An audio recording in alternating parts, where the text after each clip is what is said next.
Mark? Yeah, I'm here. Oh, there you go. Okay, come on. Mark Zuckerberg, CEO of Facebook, founder.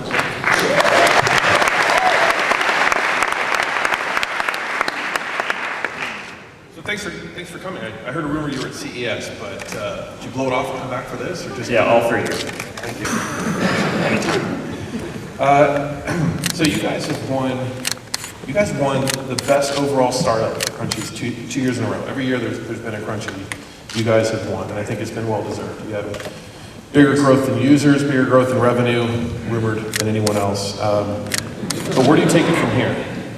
And in particular, I want to talk about Facebook Connect. That seems to be, unless you want to talk about a different product. No, that's it. Where's it going? And have you already sort of won the web ID war?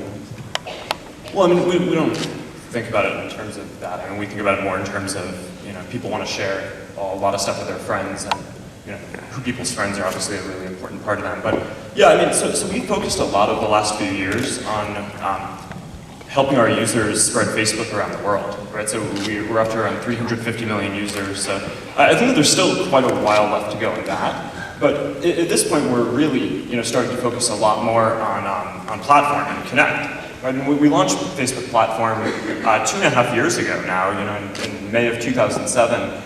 And it's awesome to see all the applications that are getting built with it now. But we always thought that the future for platform wasn't really just people building applications inside of Facebook. That's a good way to start, a good way to kind of help users get used to using their information and their friends with other applications that aren't built by us. But the future is with Facebook Connect, right? Because obviously much more is going to be developed outside of Facebook than inside. And last year was the first year that it was widely available, and it had a great year. Tens of thousands of sites are using Facebook Connect. But there's still a lot more that we can do in terms of decreasing friction, making it easier to use, making it easy for users to get started, making it easier for developers to get started and integrate it in.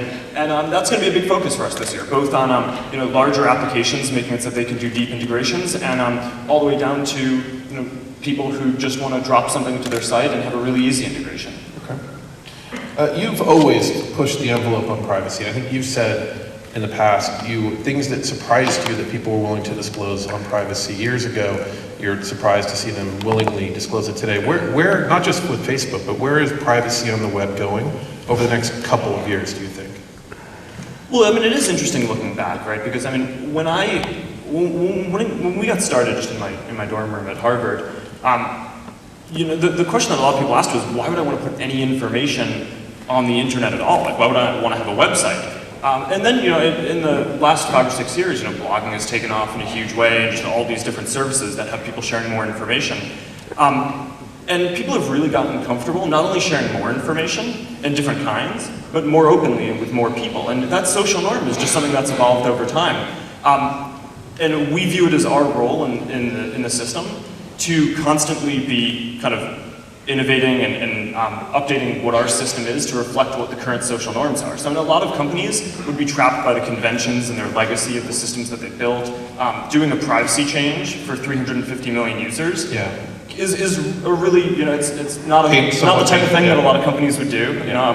But I think that's just, we view that as a really important thing, to always kind of keep a beginner's mind and think, what would we do if we were starting the company now and starting the site now? And we decided that these would be the social norms now, and we just went for it. From a corporate side, and I don't know if you want to answer these questions, but I'll ask them. Are you going to get more aggressive in acquisitions? You've made a few key ones in the past. Do you see that happening in the next year? Well, it's a good question. So the acquisitions that we've made have been primarily to get great people to join the company. We've done 2 acquisitions. One was Parakeet, where Blake Ross joined the company, who's been really instrumental in building Facebook Lite and helping spread Facebook around the world. And Joe Hewitt joined, who built the iPhone app from scratch and scaled that out. And then recently we bought FriendFeed, and Brett Taylor is one of the founders from FriendFeed, who started Google Maps before.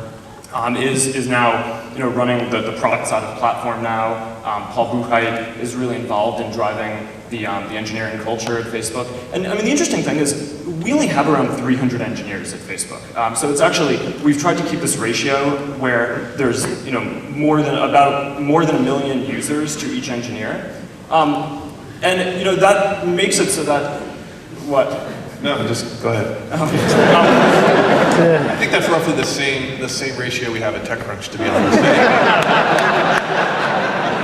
So we have, we're similar in that. So we really strive to build this company that people can come and just have a huge amount of leverage, and that's really what entrepreneurs want, right? They want to. That's why they leave big companies to start new companies, is because they want to put themselves in the opportunity where they can have the biggest impact. And a lot of people are finding that, you know, for the next period of time, Facebook is a really great place to do that. So as long as there are great people out there who want to join Facebook, we will find a way to make that happen. Okay, great. Last question. iPhone or Nexus 1 for you? BlackBerry. Really? Really? I don't have it in my pocket right now. Thanks very much, Mark.